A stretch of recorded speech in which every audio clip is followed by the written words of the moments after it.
Seguindo adiante, temos outro escrito de Freud, que seria os 3 ensaios sobre a teoria da sexualidade. E nesse escrito ele fala sobre as fases do desenvolvimento psíquico-sexual da criança.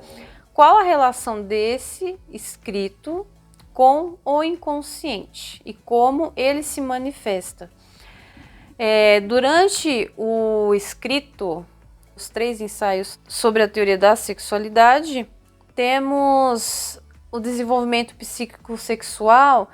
E nesse desenvolvimento, as fases quais seriam? A fase oral, a fase anal, a fase fálica, que é justamente quando ocorre o complexo de Édipo e a castração. Logo em seguida, temos também a fase latente e a fase genital. E como todas essas fases têm relação com o inconsciente? Então, imagine na fase oral, que a criança ela coloca tudo na boca. É uma fase em que a criança ela sente prazer por meio da boca, da alimentação, da sucção. Freud vai falar bastante sobre a criança quando está sendo amamentada, a questão do prazer de satisfazer suas necessidades, aquilo que lhe mantém viva. Então, a princípio, o prazer está voltado para a necessidade de sobrevivência. E por meio de que exatamente? Da fase oral, por meio da alimentação. Só que com o tempo a criança vai explorando, além disso, vai colocando objetos na boca. E o que o adulto vai fazendo? Vai barrando essa criança. Então, em todas as fases do desenvolvimento, existe a interpretação, existe a intervenção do adulto, que vai falar, não, você não pode colocar isso na boca. Não, isso é sujo, isso aqui não pode, isso faz mal. Então, sem perceber, a criança ela vai sendo inserida na cultura, no que é certo e errado. Então, por meio do pai, da mãe, da sociedade, da escola, educação, tudo que a criança vai fazendo de forma instintiva, sem propósito, de forma impulsiva, que seria a questão da libido, dos instintos mais primitivos, porque mais adiante Freud já vai elaborar a segunda tópica. E ele vai falar que o id é o instinto mais primitivo do ser humano, aquele que não tem regras, aquele que não tem um limite.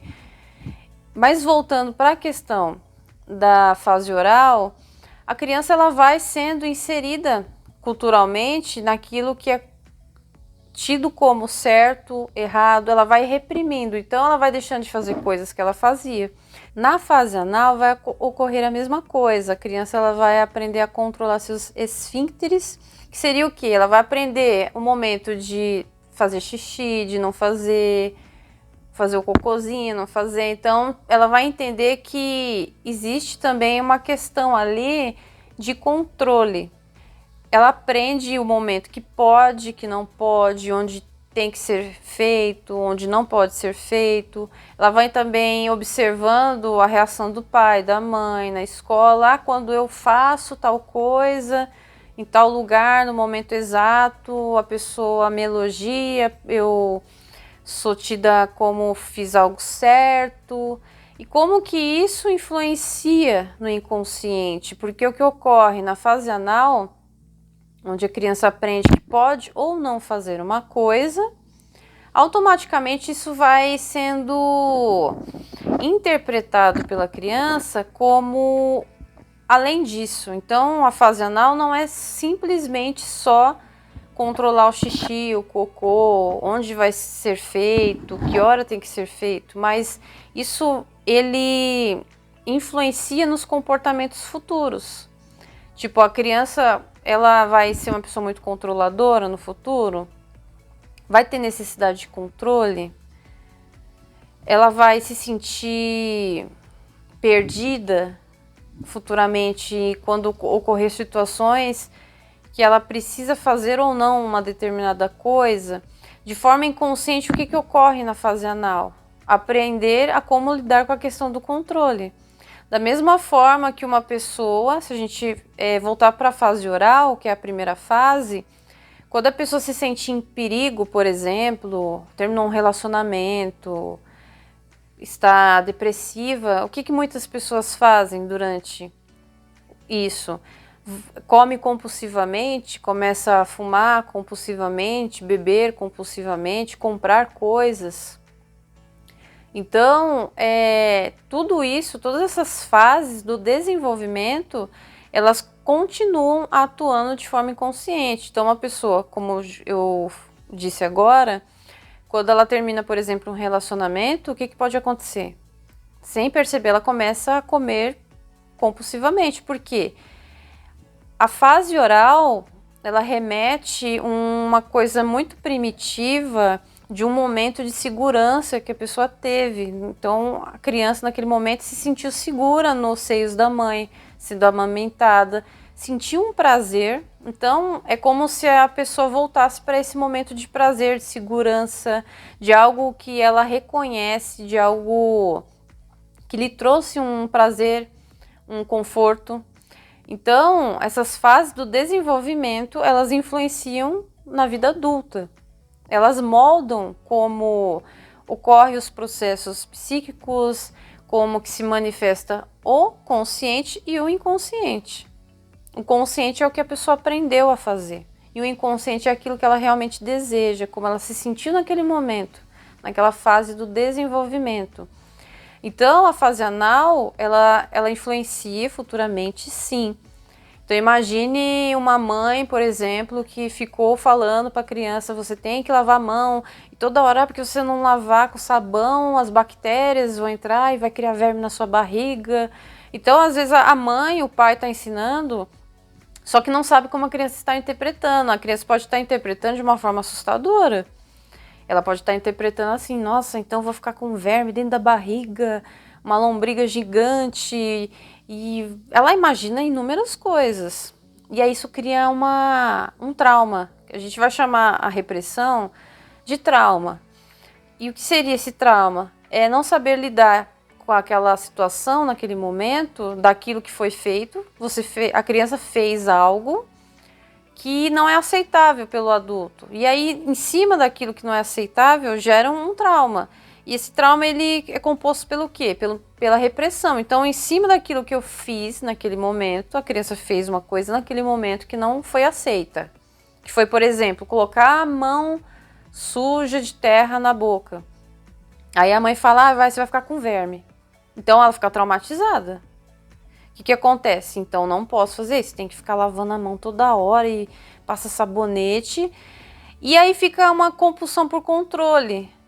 Ela acha que se não fizer aquilo, ela vai ter uma consequência. Então, isso vai influenciar na vida adulta. Então, pensa uma pessoa que desde criança foi cobrada a fazer tudo certinho. Isso não significa que a gente não irá educar os nossos filhos, que não irá dar as regras, mas da forma como se aborda, dependendo de como a criança ela vivencia essas fases do desenvolvimento, gera certos traumas no futuro, que esse sintoma neurótico, que a gente vai chamar de sintoma neurótico, ele vai ser muito exacerbado, vai ser muito exagerado. Então, uma coisa é a pessoa na fase anal, ela aprender a ter controle, mas sem causar sofrimento. Outra coisa é essa pessoa ela ficar fixada na fase anal e ela ter que controlar tudo.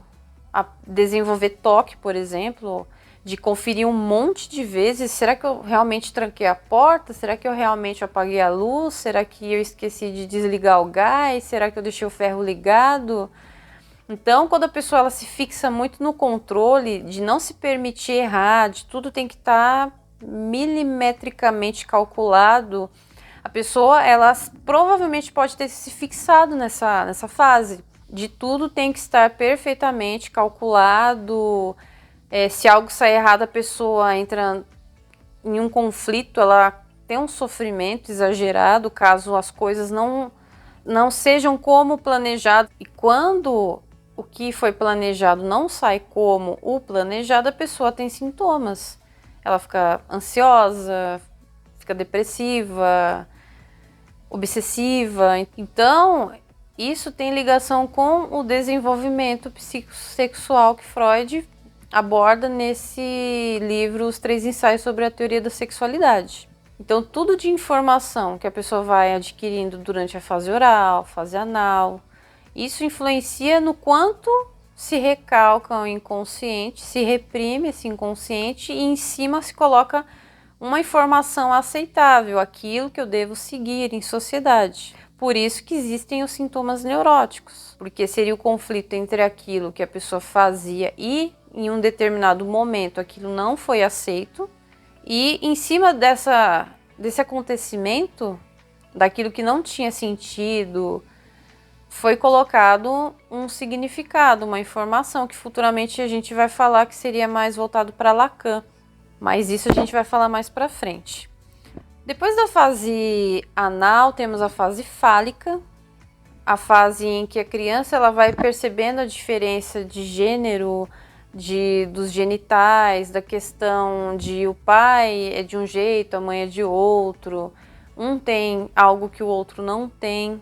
Claro que é importante entender que na fase fálica a questão não é o órgão genital em si, porque muitas pessoas acreditam que a fase fálica é um tem pênis, o outro não tem, quando na verdade essa teoria que Freud ele vai abordando é como ele via a sociedade, como a sociedade dava importância para isso e como isso influenciou no comportamento e no desenvolvimento da fase fálica, que levou em direção ao complexo de Édipo, como que ocorre o complexo de Édipo, que vai muito mais além, né? Isso seria segundo Freud, né? A questão mais biológica, né?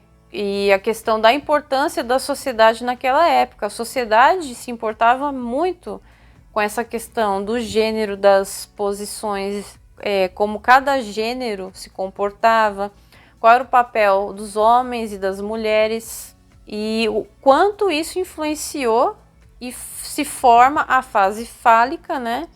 E como que ocorre o complexo de Édipo e a castração, por conta dessa questão cultural.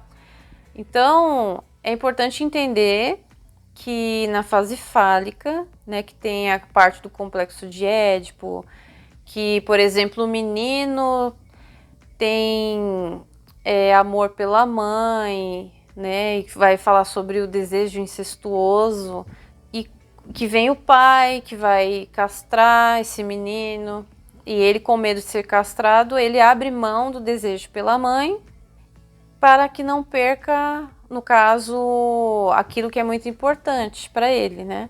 Sendo assim, à frente iremos falar também sobre isso, só que segundo Lacan, que já não vai ter ligação com a questão nem do desejo incestuoso, mas sim como uma questão de linguagem, daquilo que é construído por meio da linguagem e significados, significantes e assim por diante. Mas continuando, o que a fase fálica ela tem a ver com o inconsciente? Então, durante a fase fálica, o que acontece? A criança ela percebe que ela não é o objeto de amor. Antes disso, ocorre a alteridade no complexo de Édipo, da criança se perceber diferente do outro. Então, imagine um menino, de novo, que se percebe diferente da mãe, que se percebe desconectado da mãe, que a mãe deseja algo além dele, que não é ele, que pode ser o pai, pode ser qualquer coisa, né? Na teoria de Freud, a gente vai falar que é o pai, mas Lacan já vai falar que o outro, o nome do pai ou a função paterna não necessariamente é o homem, é o pai, pode ser qualquer coisa, pode ser o serviço, pode ser a sociedade, pode ser a escola, pode ser o trabalho, pode ser qualquer coisa que faça a criança entender que a mãe não é só dele, não é só para ele, não faz parte dele. Então é interessante entender isso. E a castração é justamente também o resultado disso. A criança se perceber que está sendo barrada por algo que separa ela do objeto de amor primário. Então, quando Freud fala sobre o desejo incestuoso, não é no sentido perverso de quero ficar com a minha mãe, não é no sentido ruim, mas no sentido de que a criança ela realmente se sente atraída pela mãe, e isso é interpretado como uma questão sexual que é inerente do ser humano, que é uma questão da libido, que é um processo natural do ser humano, que o ser humano ele direciona o seu prazer para diversas coisas, em diversas fases do desenvolvimento. Então, tanto na fase oral, quanto anal, fálica, latente e a genital, o que vai acontecer? São fases em que a libido ela é direcionada de uma forma específica e é uma forma de prazer específico naquele momento. Então, todas essas fases, quando são barradas, e a criança vai se inserindo na linguagem, segundo Lacan, né? Se formos falar segundo Lacan, quando a criança vai sendo inserida nessa linguagem, e segundo Freud, na repressão, nas regras, ela vai reprimindo desejos inconscientes, questões inconscientes, coisas que lhe causavam prazer, ela vai reprimindo e ela vai colocando outra informação em cima. O que eu tenho que ser e fazer para ser aceito em sociedade? O que eu devo fazer de correto para não ser punido? Então, tudo isso vai moldando o inconsciente, vai colocando, segundo Freud, nesse reservatório, né? Lacan já não vai enxergar isso como um reservatório, mas Freud vai falar que é como se fosse um reservatório de conteúdos reprimidos. E se você acessa esse inconsciente, lhe causa um sofrimento. Por quê? Porque em um determinado momento, nessas fases do desenvolvimento, aquilo ali não foi aceito. Gera a lembrança de uma coisa que não poderia ter sido realizada. A pessoa fez algo e não foi aceito. E aí a pessoa reprime, ela recalca. Então o que acontece nesses processos, nessas fases do desenvolvimento? Imagine que esses processos, essas fases são reprimidas porque elas são, na verdade, energias libidinais, segundo Freud, impulsos. E toda vez que a criança ela vai liberando essas energias libidinais de acordo com cada fase do desenvolvimento e que ela vai agindo com seus impulsos, o que acontece? O adulto vai reprimindo, vai humanizando essa criança, né? Eu vou usar até o termo humanizar, porque a criança ela é humanizada. Ela vem a esse mundo fazendo coisas que ela não sabe que é certo ou errado. E o adulto vai lá interpretando ela, vai falando que pode, que não pode fazer. E ela vai recalcando tudo isso em cada fase do desenvolvimento. Tanto que Freud ele vai falar sobre a criança perversa polimorfa, que ela aprende a como direcionar sua libido, como a direcionar seus impulsos, a questão da sua pulsão. Então a criança aprende a fazer tudo isso. Então, por exemplo, o que para ela não tinha problema, ela acredita que agora tem problema. Então, todo esse processo de direcionamento dos impulsos, da libido, é uma forma de ensinar que a criança deve ter um modelo e um comportamento específico. E tudo que não é aceito vai sendo reprimido e vai para o inconsciente. Então, tudo que não é aceito se transforma em conteúdo latente, aquilo que vai estar ali e vai influenciar nos comportamentos. Basicamente, segundo Freud, teríamos esses escritos. Claro que tem mais outros escritos que eu não citei aqui, mas que eu posso deixar na descrição no material e do vídeo também, e que direciona para conteúdos no site gratuitos. E eu aguardo vocês no segundo vídeo sobre o inconsciente na visão de Lacan.